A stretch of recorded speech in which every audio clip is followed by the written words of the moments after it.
Jemele Hill. Smelly Jemele.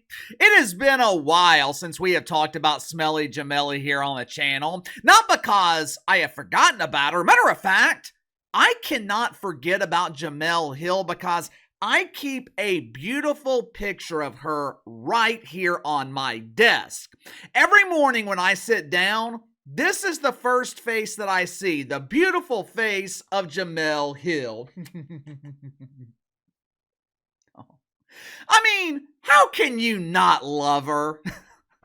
One of the reasons that we haven't talked about Jemele Hill in a while, there's really been nothing to talk about. Ever since the election, Smelly has been exercising her right to remain silent.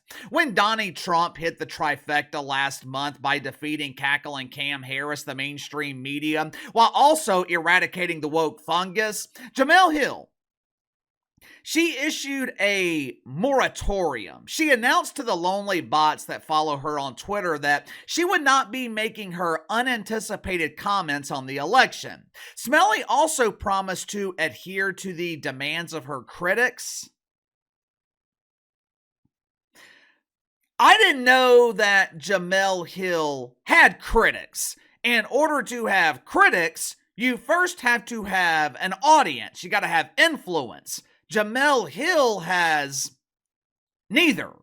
But either way, Smelly claimed that she would follow the advice of her critics and she would be sticking to sports. Problem though for Jemele Hill, no one gives a shit about her sports opinions either. One mistake that people often make is the failure to stay in your own lane. It is incredibly important to find something that you're good at and stick with it. This is one area where I believe the education system is failing kids, especially at the college level. Colleges and universities, they aim to create well-rounded students. Now, of course, they do this under the guise of helping their students, when the reality is they're really just helping themselves. You see, well-rounded students, they are required to take more classes, most of which they don't need, which means the university can charge students for taking classes that have nothing to do with their majors. What this flawed system also does, it trains students to be employees. Oftentimes, colleges are teaching kids to be a jack of all trades. They teach them a little bit about history, a little bit about math, a little bit about business. When the reality is, if you look at most successful people, the reason they are successful, they have become an expert at one thing. Whether you're talking about rappers, athletes, entertainers, top lawyers in the country, top engineers, I'd be willing to bet that one of the reasons they reached the pinnacle of their careers, there was no plan B. Lawyers, they weren't wasting their time studying algebra. They focused all their time studying the law, perfecting their craft. When I quit my job 3 years ago to focus on YouTube full-time, this channel had about 2,000 subscribers. The month I quit my job, I made $300 on YouTube. The reason I quit, I knew I was wasting my time trying to focus on two things at once. The only way I could make it, I had to focus 100% of my time on YouTube. For me, there was no plan B. I made the decision that this was my lane and I was going to stay in it. If I failed, I failed. But I wasn't going to fail because I was splitting my time between multiple things. Because I didn't have a plan B, it forced me to either make it at all cost or starve. When those are your options, that's all the motivation that you need. Now, I will give Jemele Hill credit for one thing. Several years ago, after she had spent her sports media career bouncing around, being fired from one job after another, Jemele Hill decided to focus 100% of her time into mastering one thing. Instead of wasting her time focusing on sports, providing opinions that no one gave a shit about, Jemele Hill, she decided to become an expert in an industry that was on the rise. Jemele Hill launched a career in the business of mythical racism. Now, for a very short time, Smelly Jemele was one of the biggest stars in the industry. Unfortunately, though, for Jemele Hill, there was just one problem, one tiny problem, and this is one of the risks when you don't have a plan B. The problem for Jemele Hill, the business of mythical racism, it rapidly went bankrupt. And poor Jemele, she didn't have a backup plan. If you haven't already, make sure to like and subscribe. You can follow me on Twitter at KC_BTL84. Link to the second channel in the description below. This morning on the second channel, we talked about ESPN, what I feel, overpaying Stephen A. Smith to keep him at the network. I questioned why ESPN would be willing to overpay him when it seems like they don't really need him. So if you haven't already, head over to the second channel and subscribe. We could sit here for the next hour.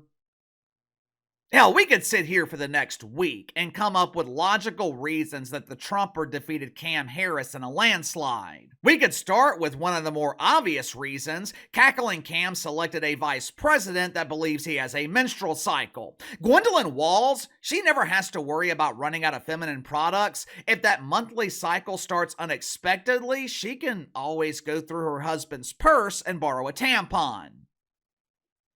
Cam Harris also lost because she was a part of what many believe is the worst administration of this generation. Hell, there's a lot of people that believe Johnny B. Biden is the worst president in American history. Cackling Cam is responsible for turning the southern border into the Bruce Caboose. The economy was in the pooper. There were months where the number of jobs created looked like the attendance figures at a WNBA game. Good news, friends! Last month, Johnny B. Biden created 300 jobs! Woohoo! Yes, yes, yes! The combination of Cam Harris and Timmy Walls, it was the most radical far-left presidential ticket in my lifetime. Plus, they weren't very likable. The most likable moment for Tim Walls, it was during the vice presidential debate where he was mesmerized by the charisma of J.D. Vance. Hell, after the debate, Tim Walls was telling my inside sources, "I made a new friend tonight. I'm voting for that guy." There are dozens of logical reasons that Cam Harris lost this election, but according to Jemele Hill, there are only 2 reasons that Cam Harris was defeated. Now take a guess. Just take a wild guess as to what those 2 reasons are. I'll give you a hint. One rhymes with plagiarism, the other rhymes with mahogany. According to Smelly Jemele, this election was unfair from the beginning because Cam Harris, she was forced to overcome mythical racism and mythical misogyny. Yesterday, Jemele Hill was on her podcast. Well, Casey, I didn't know that Jemele Hill had a podcast. Yeah, me neither. I do this for a living. I didn't know that she had revived this failed turd. After she was fired by Spotify, I thought Smelly had finally given up. But I'll give it to Jemele Hill. I'll give her credit. She is one ambitious failure. Yesterday, Jemele Hill was on her podcast attempting to entertain the 6,000 or 7,000 people who were paid to watch it.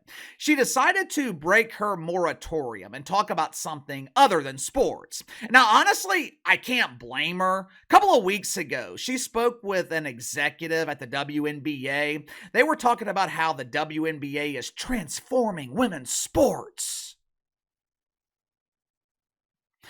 In 2 weeks, the video has around 600 views, which is probably why Jemele Hill is trying to revive the business of mythical racism. Again, I can't blame her for going back to a formula that used to work well for her. I can't blame Jemele for going back to a formula that she knows will bring her attention. And that's all this is about. Attention.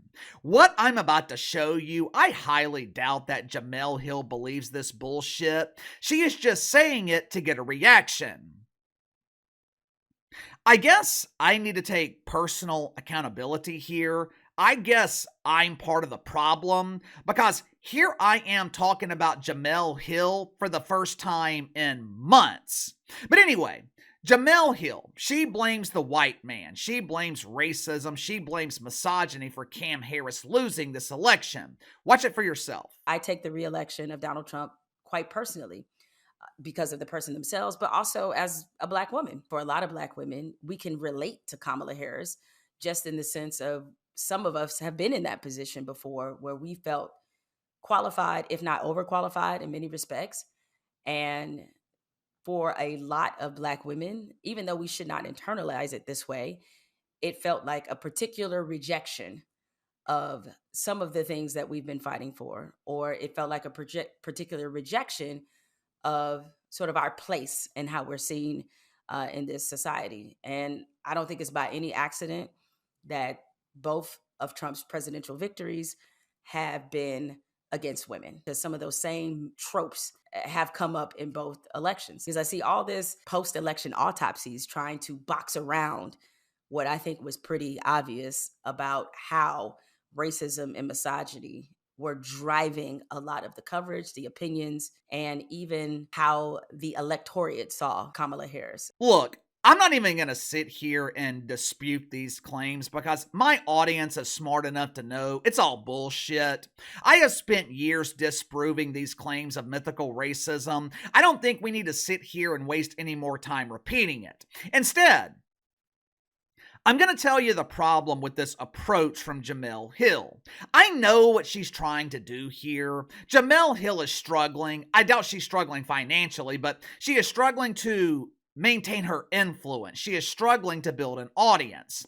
It's somewhat understandable why she would return to something that has worked in the past. It's understandable why she would attempt to revive the business of mythical racism. The Wicked Weave, Joy Reid, she's trying to do the same thing. But the problem with this approach, Jemele Hill is trying to base her foundation on a gimmick. If you have been following the channel for a while, you know exactly what I'm about to say. Gimmicks are only designed to last a certain amount of time. If you look at the business of professional wrestling, a business based on gimmicks, and you look at the stars with longevity, they all have one thing in common, besides, of course, charisma. They all have the ability to adjust. They have the ability to recognize when a gimmick is getting stale and it needs to be changed. More importantly, they all have the talent to change gimmicks and get them over. They are versatile performers. The question with Jemele Hill, does she have the ability to do that? Because the business of mythical racism, it is gone. What worked in 2020, it ain't going to work in 2025. Think about it.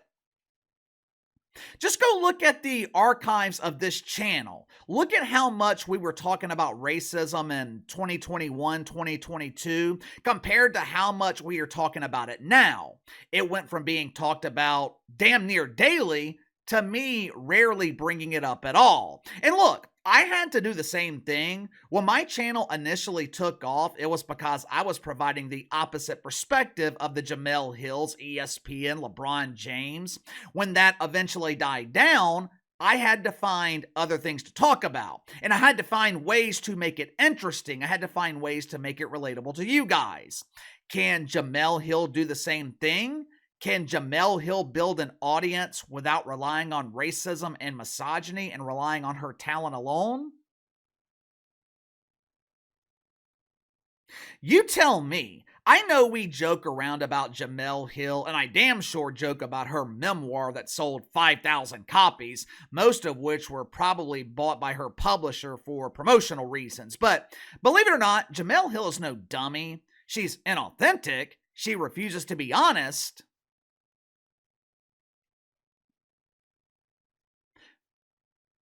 Maybe that's why she is struggling. Maybe people see through the bullshit. If Jemele Hill would be honest, if she would be authentic, do you think she could build and sustain an audience? Or do you think it's hopeless at this point? You tell me. Sound off in the comments below. Best way to contact me is through email, btlkc84@gmail.com. I'll see you guys later.